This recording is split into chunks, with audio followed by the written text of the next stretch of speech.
The snow fell in sheets across the Kethrian plateau, each flake a small knife against exposed skin. Captain Arlen Dross had seen worse.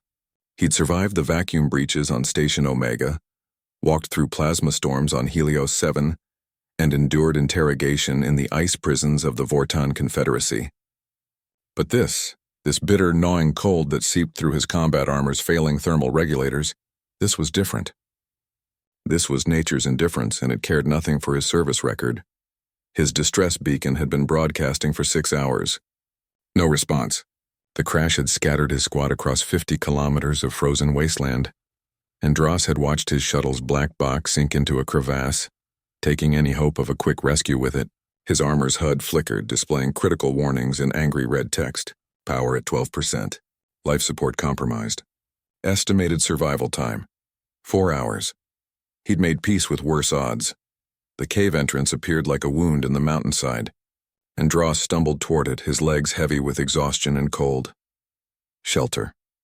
Even without heat, even without hope, a human's instinct drove him forward. Survive the next hour, then the next. That was the training. That was the only thing that mattered. Inside, the cave stretched deeper than his armor's failing sensors could penetrate, but it was enough. The wind's howl became a distant whisper, and for a moment Dross allowed himself to sink against the stone wall. His breath came in ragged gasps, visible even in the cave's darkness. He closed his eyes, then he heard it, a sound so soft he thought it was his imagination. A whimper. No, multiple whimpers, high-pitched and desperate. Dross forced his eyes open, his helmet's night vision engaged, bathing the cave in ghostly green light. There, huddled in a shallow depression 20 meters deeper into the cave, were 3 small forms. Cubs. Kethrian cubs, their blue-gray fur matted with ice, their large eyes reflecting his helmet lights like tiny moons. The Kethrians were a proud species, feline in appearance, standing nearly 2 meters tall when fully grown.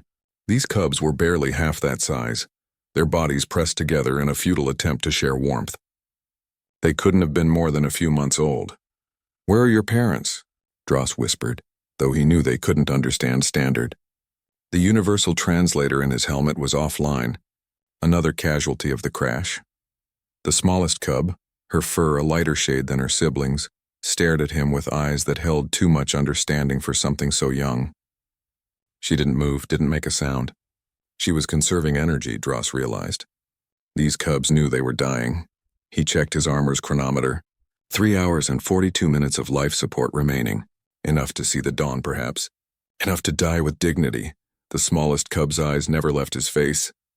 "Damn it," Dross muttered. He began unbuckling his armor. The process was agonizing. Each seal that broke released precious heat into the frigid air. His undersuit offered little protection, designed as it was to work in tandem with the armor's systems. As he removed his chest plate, his arm guards, his leg sections, the cold attacked him with renewed fury. His fingers turned numb. His teeth chattered so violently he thought they might shatter, but he kept moving. Dross dragged his armor pieces toward the cubs, arranging them in a crude shelter around the small depression. The chest plate formed a windbreak. The leg sections created walls. The arm guards he positioned overhead, creating a low ceiling. It wasn't perfect, but the armor still retained some residual heat, and its composite materials would insulate far better than stone and fur alone. The cubs watched him with wide, unblinking eyes. The smallest one, Dross found himself thinking of her as Vera, though he had no idea if Kethrians even used names for their young, tilted her head as if asking a question.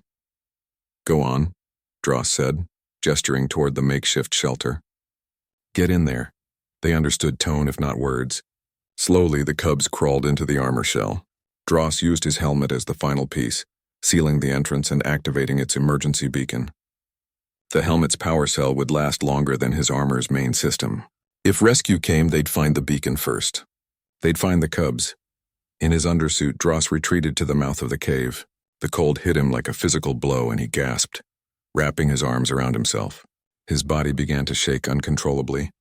This was it then. This was how Captain Arlen Dross would die, frozen on a backwater planet, having given his only chance of survival to 3 alien cubs he'd never even spoken to. The absurdity of it made him laugh, a sound that came out as more of a wheeze. Hours passed, or perhaps minutes. Time became elastic, stretching and compressing in ways that made no sense. Dross's thoughts grew sluggish. He thought of his sister on Earth, of the last message he'd sent her before this mission. He thought of his squad, hoping they'd found better shelter. He thought of hot coffee and summer rain and all the small things he'd taken for granted. He thought of 3 small cubs who might see the morning, because a human had been stupid enough to care. When the light came, Dross thought it was death. But death, he discovered, had running lights and the distant thunder of shuttle engines. The rescue team found him at the cave entrance, hypothermic and barely conscious. They found the cubs inside an improvised shelter made from human military armor, warm and alive. Years later, when Captain Arlen Dross attended the diplomatic reception on Kethra Prime, a young Kethrian approached him. She was elegant and poised, her blue-gray fur immaculate, her eyes sharp with intelligence. But those eyes, he recognized those eyes.